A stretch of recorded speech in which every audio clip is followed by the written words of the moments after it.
শেখ হাসিনা ভারতের লোক এবং আওয়ামী লীগ একটি মাফিয়া ও সন্ত্রাসী দল বলে মন্তব্য করেছেন বিএনপির স্থায়ী কমিটির সদস্য ও সাবেক যোগাযোগ প্রতিমন্ত্রী সালাউদ্দিন আহমেদ।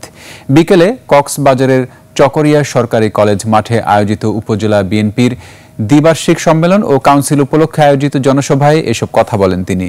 সালাউদ্দিন আহমেদ বলেন, দেশে নির্বাচনের মৌসুম শুরু হয়ে গেছে, ডিসেম্বরে তফসিল ঘোষণা হবে।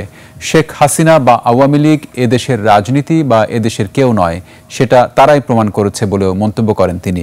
সন্ত্রাস বিরোধী আইনে আওয়ামী লীগকে নিষিদ্ধ করা হয়েছে বলেও জানান সালাউদ্দিন আহমেদ।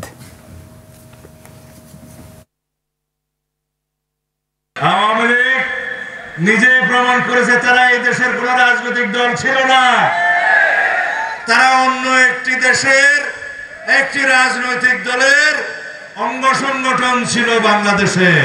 আওয়ামী লীগ ছিল একটা মাফিয়া শক্তি, আওয়ামী লীগ ছিল একটা সন্ত্রাসবাদী গোষ্ঠী, আওয়ামী লীগ ছিল একটি ফ্যাসিস্ট গোষ্ঠী।